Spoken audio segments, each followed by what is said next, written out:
Welcome to the Maintenance Mavericks podcast, where we talk about trends in maintenance, reliability, and asset operations. I'm your host, Ryan. I'm the CEO and founder of UpKeep.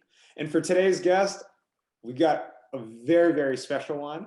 The one, the only Reliability Sherpa himself, Ramesh Gulati, back here on the show. You know, Ramesh, you've been part of the show for a few episodes, and on the previous episodes, we've kind of done this like community question roundup where we actually review questions submitted by our members within the maintenance community. Today, for this episode and for future episodes with you, I'd love to talk about current events and trends within our industry. So before we begin, welcome back again to the show, Ramesh. How are you doing today? I'm doing great. And I'm looking forward to this, always look forward for this session, this platform to share our knowledge and help our community people. That's what I'm looking forward all the time. Me too. I love it, Ramesh. So today, I was kind of reading some of the articles and comments that you had put out there, and one of them was centered around operational excellence. Obviously, like, I'm sure we all hear this almost every single day, like, operational excellence, that's what drives business performance. But I kind of want to take a step back here and ask you, like, what does operational excellence mean to you? Like, is this just like this catch-all term for like better manufacturing programs? Is this a specific program that you've seen it? What is operational excellence to you? Really, operational excellence, as you said, should improve our performance, not just in one specific area, in all the area. To me, it's a little bit confusing also because different people use for different perspective. Okay, they have their own way of thinking. That's what they think. And I was reading the other day the business dictionary, how it describes operational excellence. They think, the way they said, it's a philosophy of workplace where problem solving, teamwork, leadership results in continuous improvement within an organization.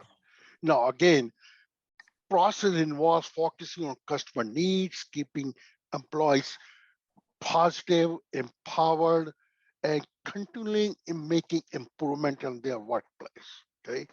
Now, really think about it. Operational excellence to me, the way I think is they are operating assets, whatever. This is a safe place to work.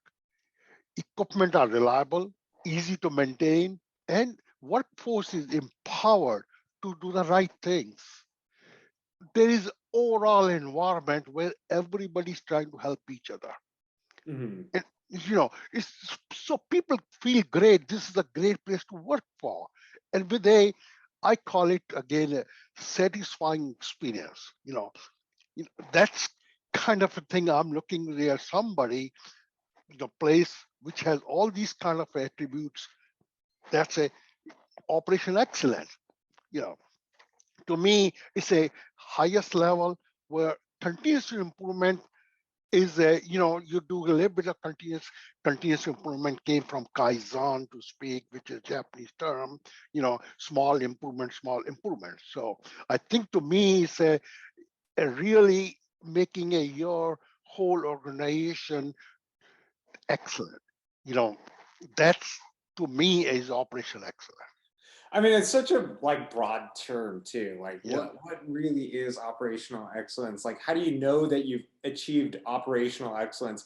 Even though every single organization you hear like, let's strive for operational excellence, but oftentimes, like, to your point, it gets confused with continuous improvement because it could be this idea around like progress and just continuing to improve versus like, what is perfection here? To me, it's getting a continuous improvement or reliability excellence, operational excellence means these are journey. They don't have end. Here ends. It's continuous. You're making improvement. What's good enough yesterday is not good enough today. Okay, we have to make, because we live in a different society now, a different environment. We are competing with each other. I do a lot of training. I go to a lot of different places, different countries. especially Southeast Asia, Middle East, South America, and everybody says, "Oh, we want to be like you." I really ask them, "Who's your competitor?" They say you. Yeah. Mean North America is their competitor.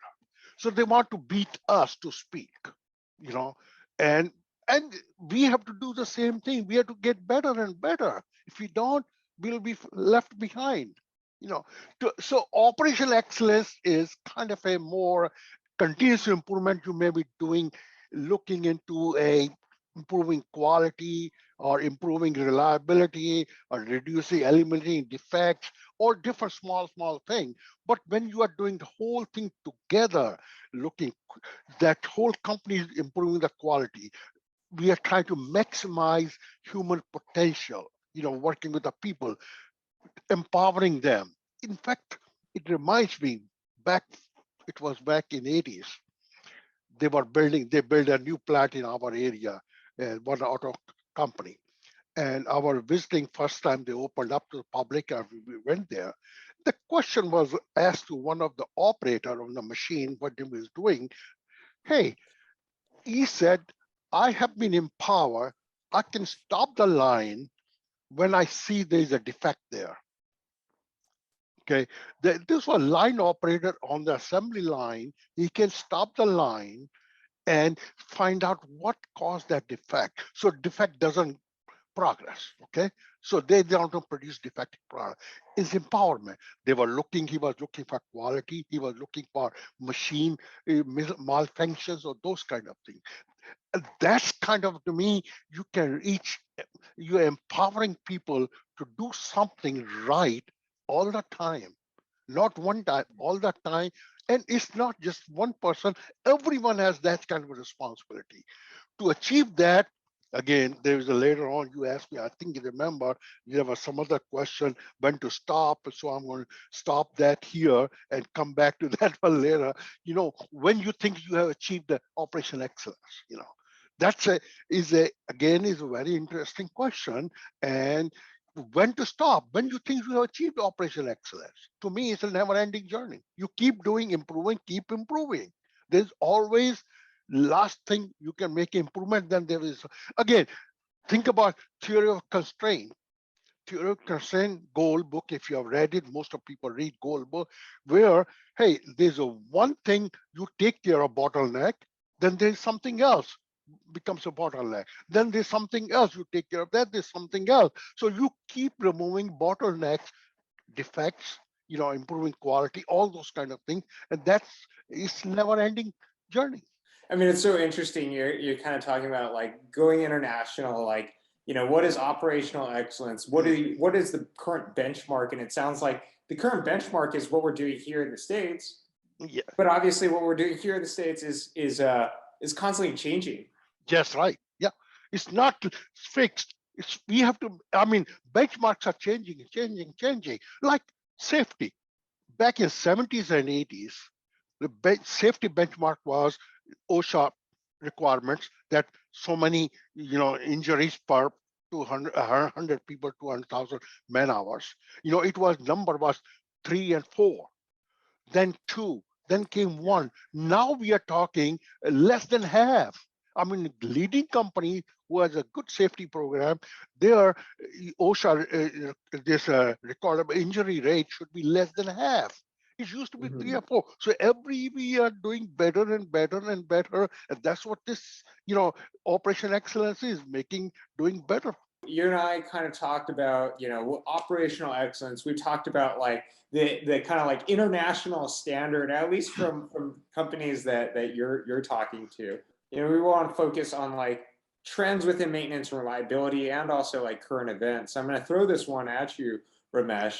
There's something very topical that's happening right now. It's the end of February right now. And, as of this morning, we heard that, there's some geopolitical, essentially Russia is invading Ukraine. I'm not going to put that lightly. So I kind of want to ask you, like, how would this impact everything from like the supply chain to like how we're manufacturing goods and how we're dealing with this like international trade that we become so reliant on?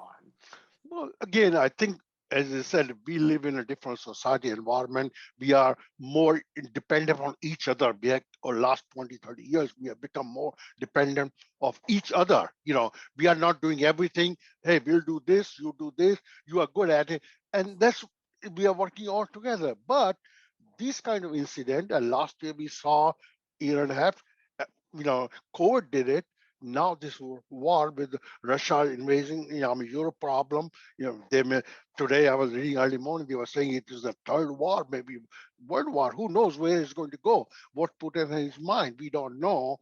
And definitely that's going to impact all of us. Our prices are going up because our supply chain is going to be impacted. And I think as we time goes, we're going to learn from this episodes or whatever happening. Hey, how to deal with it? Like this COVID, we learned a lot. I mean, to me, when it came and we started using PPE, putting a mask on, we putting all kind of things. I remember 30 years ago, 40, we were trying to implement safety program in our place and telling our guys, hey, put your gloves on, put safety hat on. It was a challenge because they have never done before, but we were safety conscious. It took us almost a year education, training, and understanding why the safe PP is so important. But this COVID made it now everybody's wearing, So I think this kind of learning process, these things will happen. And I think we have to learn from this and adapt how we can adapt to this new environments. Yes, supply chain is going to be impacted, you know, but hey, we're going to learn what happens. We hopefully this won't last much and we can get back. But if not, hey, we're going to learn something and we're going to innovate a few other things. Yeah, I mean, it's very interesting. Even at the beginning of COVID, I can't believe it's been 2 years already. Two, But 2 years, yeah. yeah, we learned a lot from this, and we're kind of going through this like next wave of challenges as the entire world is going through now. As you mentioned, a potentially catastrophic new war. But I think what I hear from you, Ramesh, is like there will be learnings out of this. Yes. Supply chain is impacted. We have been feeling the effects of the supply chain as a result of like COVID and some things going on outside of Russia invading Ukraine, and now this is going to put even more strain on the system. That's right. I'm kind of curious, like, how do you feel like this is going to impact like manufacturing businesses? There's a lot of history to say like, in previous times of war, like manufacturing actually boomed, but they're kind of like these extremely unknown circumstances where we've got like high inflation coming out of COVID, supply chain issues, and now we're coupling this with essentially war. It's a very different circumstance then. Well, I think it's going to create some turmoil for a while, for a few months. Let's see how long this drag on. But I think we're going to learn something. We have, I think, in North America, we got, some other part of the world also, people are thinking how we can learn from this and do something better. I think we're going to learn out of this. Hey, like energy crisis, yeah, energy. We had a problem with the oil pollution, environmental problem, all these. Now we are coming up with a battery, better battery systems we are innovating, and hopefully we'll have more electric car. Looks like in 10 years from now 50% or more will be all electric car. So we are learning from this and trying to innovate ourselves. Same thing in our manufacturing, we're going to do that, how we can make manufacturing better. Some of the material we're going to find which are easier to use, or instead of not, they are not rare or something, and how we can make them better so we can use them to do. I think this will be another opportunity for us to learning. Yes, these challenges are going to happen. That's what we're going to learn it. Over the years, we were slow. Now this kind of a revolution or whatever you can is evolution is going, and we're going to learn a lot from this. Yeah.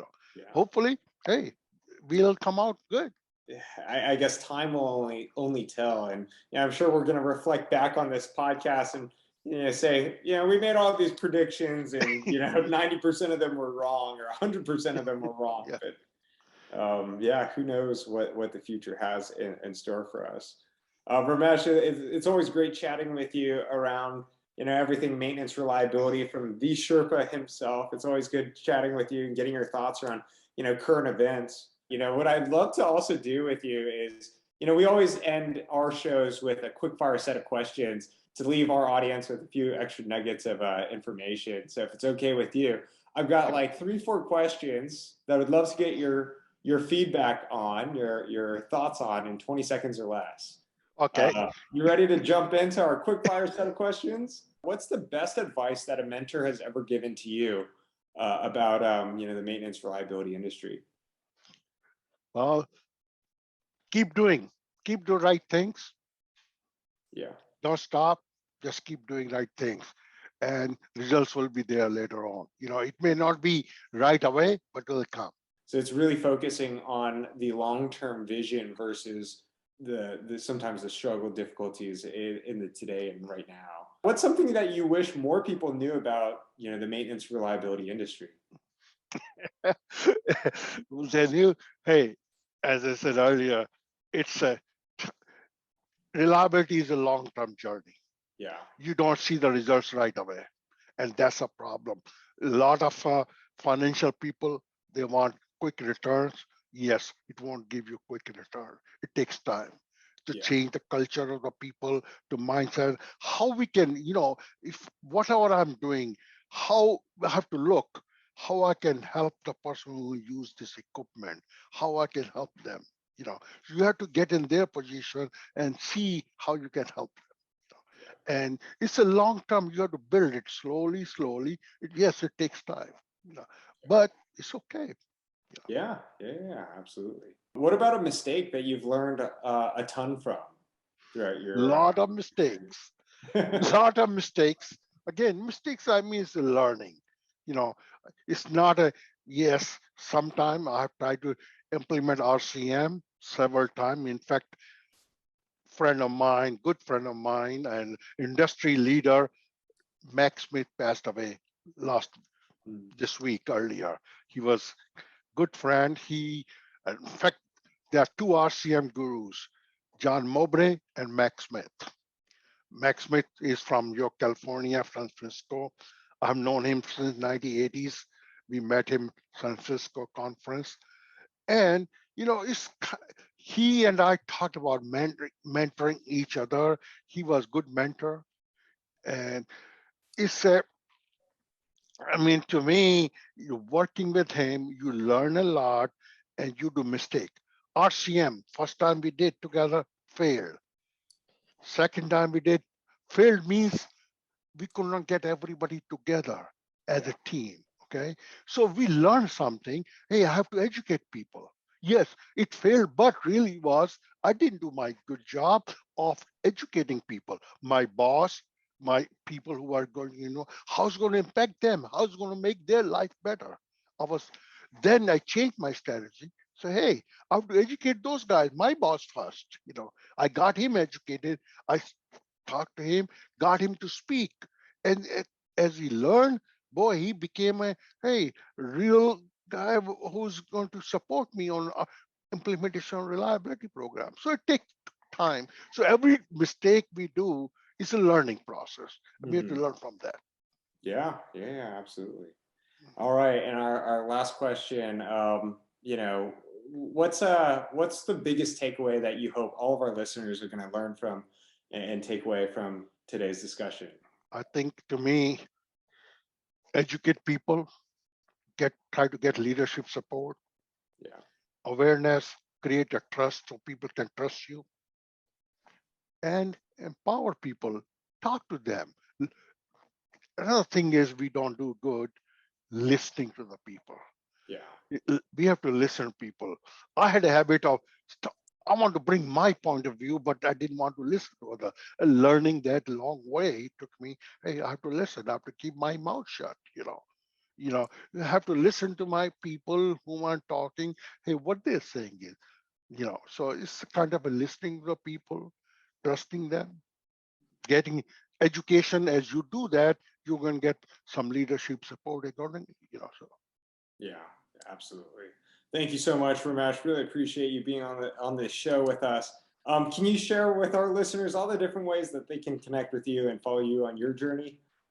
Well, they can contact me, ramesh.gulati@hotmail, or reliability, or ramesh.gulati@reliabilityx.com, either way. Or Um, I'm also on LinkedIn.